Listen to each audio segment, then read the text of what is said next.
हरे कृष्णा। हम लोग आगे बढ़ते हैं अपने दूसरे अध्याय की तरफ। हम लोग चल रहे थे। दूसरे अध्याय का हम लोग फर्स्ट, सेकंड और थर्ड वर्स कर चुके थे। आज हम लोग चौथा, पांचवा, छठा, सातवां और आठवां, क्योंकि एट्थ वर्स तक जो है अर्जुन जो है अपने कुछ ना कुछ तर्क वितर्क दे रहे हैं, अपनी कन्फ्यूजन्स दे रहे हैं। फिर उसके बाद में और आगे की वर्सेस आते हैं, वो हम लोग नेक्स्ट में देखेंगे। अभी आज हम लोग ये करते हैं। तो जैसे ये इतनी प्यारी सी कॉन्वर्सेशन चल रही है, किसके बीच में चल रही है? अर्जुन के और कृष्ण के बीच में। तो ये कहते हैं ना कि एक पहला ऐसा केस था जिसका शेडो वर्क हुआ था, है ना। तो आजकल कितने सारे कोर्सेज चल रहे हैं ना शेडो वर्क के, तो ये तो बेस्ट कोर्स था। मतलब बेस्ट कहते हैं ना कि लाइव एक वो था, केस स्टडी थी जो हम लोग यहाँ पे पढ़ पा रहे हैं। So yes, it is beautiful and you also must read this, because ऐसे बहुत सारे तर्क वितर्क हमारे कॉलीग्स भी करते हैं, हमारे एम्प्लॉय करते हैं, हमारे एम्प्लॉयज़ करते हैं, और हम भी करते हैं बहुत बार, है ना। हमारे बच्चे करते हैं, हमारे स्पाउस करते हैं। तो ये हमें, हमारे पास इनके आंसर्स होने चाहिए, और हम उसको एक उस हिसाब से देखेंगे कैसे यार कोई इतना बड़ा योद्धा, इतना बड़ा वॉरियर, है ना, जो बृहस्पति ग्रह तक भी हो आया, है ना।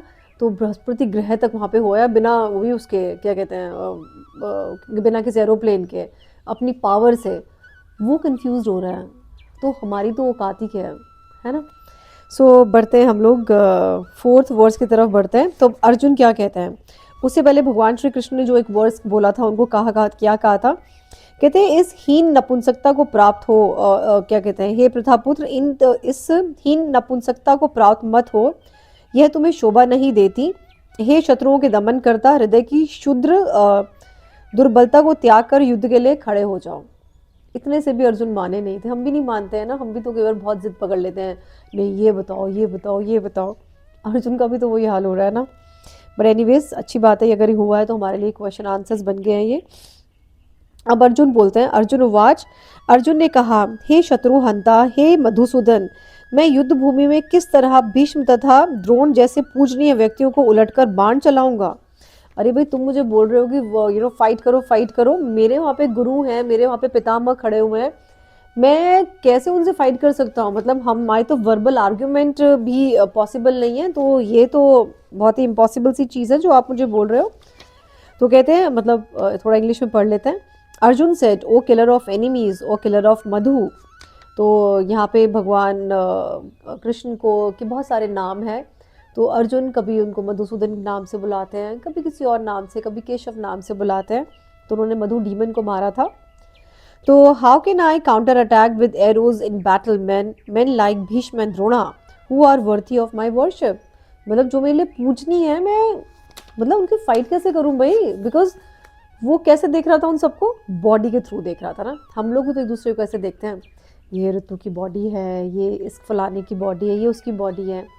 बट होता क्या है, जब सोल निकल जाती है, हम उस बॉडी को उठा के क्रिमेशन करा करके आ जाते हैं।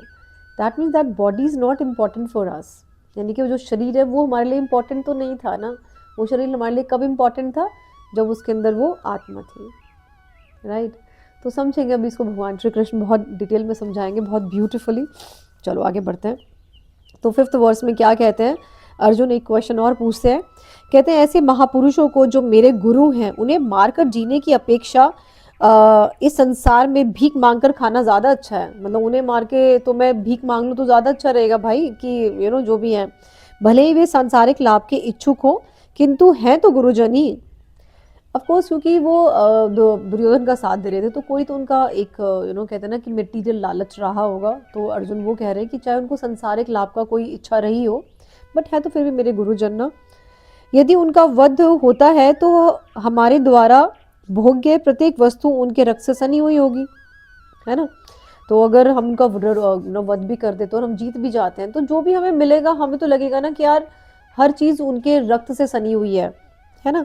तो फिफ्थ वर्स में क्या कहते हैं, it would be better to live in this world by begging than to live at the cost of the lives of great souls who are my teachers, even though desiring worldly gain they are superiors.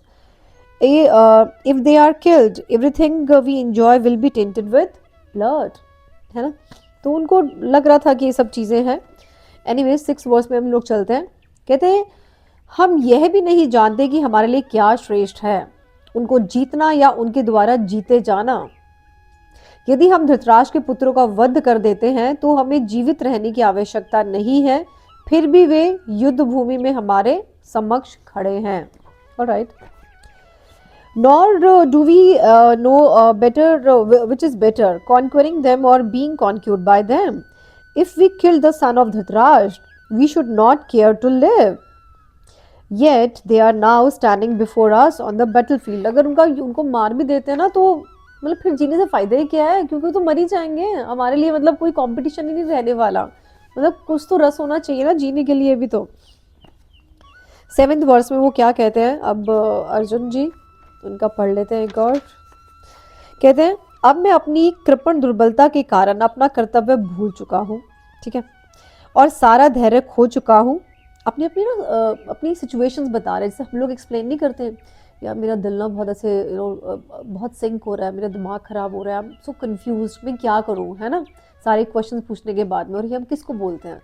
ये हम अपने best confident को बोलते हैं, कि जिससे हमें रहता है कि यार ये मुझे ना कोई सोल्यूशन दे देगा, है ना। तो हमारे पास ऐसा कोई ना कोई बेस्ट फ्रेंड होना चाहिए, या ऐसा कोई टीचर होना चाहिए, या ऐसा कोई काउंसलर होना चाहिए।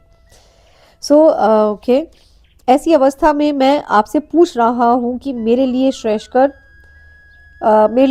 हो उसे निश्चित रूप से बताएं। अब मैं आपका शिष्य हूँ और आपका शरणागत हूँ, कृपया मुझे उपदेश दें। तो 7th वर्स में इंग्लिश में पढ़ लेते हैं। Now I am confused about my duty and I have lost all my composure because of miserly weakness. In this condition, I am asking you to tell me for certain what is best for me. Now I am your disciple and a soul surrender unto you. Please instruct me. अब भगवान कृष्ण तभी बोलेंगे जब सामने वाला बंदा surrender कर जाता है। तभी तो कहते हैं ना, सरेंडर करो, समर्पित हो जाओ, समर्पित। क्योंकि जब समर्पित आप हो जाते हो ना किसी को, तभी कोई इंसान आपको अच्छे से गाइड कर पाता है। जैसे कि हम जब छोटे होते हैं ना, तो हम कैसे समर्पित होते हैं ना माँ के टूवर्ड्स। माँ ने दूध पिलाना है, माँ ने सुसु पॉटी सब कराना है। हमारा अपना कोई वजूद होता है? कुछ भी नहीं होता। हम सरेंडर्ड होते हैं। माँ जब दूध पिलाएगी हम तब पीते हैं, है ना। माँ जब खाना खिलाएगी हम तब खाना खाते हैं। सब कुछ उसी के ही कंट्रोल में है, सब कुछ। तो जो ये सरेंडर करना होता है ना, ये बहुत इम्पॉर्टेंट होता है सामने वाले के ऊपर, है ना। बट सरेंडर भी हम उसकी शेल्टर में कर सकते हैं जहाँ हमें पता हो कि यार ये हर एक चीज़ में ना परफेक्ट है, इसके पास हमारे से ज़्यादा नॉलेज है, ज़्यादा विजडम है ना। चलो आगे हम लोग 8th वर्स और कर लेते हैं। सो अर्जुन यहाँ पे एक और तर्क बोलते हैं, कहते हैं मुझे ऐसा कोई साधन नहीं दिखता जो मेरी इंद्रियों को सुखाने वाले इस शोक को दूर कर सके। मतलब मुझे कुछ भी नहीं दिख रहा कि मेरा जो दिमाग खराब हो रहा है ना, कि इसका कोई सोल्यूशन मुझे कुछ नहीं दिख रहा है इस टाइम पर, है ना। स्वर्ग पर देवताओं के आधिपत्य की तरह इस धन धान्य संपन्न सारी पृथ्वी पर निष्कंटक राज्य प्राप्त करके भी मैं इस शोक को दूर नहीं कर सकूंगा। मतलब अगर मुझे सारा कुछ भी मिल जाएगा ना, ये पूरी धरती का ये सारा सुख, प्रोस्पैरिटी, तब भी मैं शायद मतलब खुश नहीं, सुकून नहीं मिलेगा मुझे। तो क्या बोलते हैं इंग्लिश में, मतलब जो इंग्लिश का इसका रूपांतरण है, I can find no mean to drive away this grief which is drying up my senses. I will not be able to dispel it even if I win the prosperous unrevealed kingdom on earth with the sovereignty like the demigod in heaven. कि जैसे haven में देवी देवताओं के पास में जो उनके पास स्वर्ग है, उस वैसा भी अगर मुझे मिल जाए ना, तो भी शायद मैं सुखी नहीं हो पाऊंगा। सो आगे बढ़ते हैं, फिर हम लोग देखेंगे कि आगे संजय क्या कहते हैं और कृष्ण क्या कहते हैं। And keep reading this Bhagavad Gita, and if you can share our channel with your friends, so it will be good. और आपको ये वीडियो कैसा लगा, hit the like button और बेल आइकन ज़रूर दबा देना, प्रेस कर देना, है ना, ऐसे बोलते हैं ना। So hit the bell icon, ताकि आपको जब भी हमारी कोई नई वीडियो आए भगवद गीता के लिए, तो आपको फटाफट से इंटीमेशन मिल जाए। If you have question, so you can put your question in the comment section. Thank you so very much. Radhe Radhe.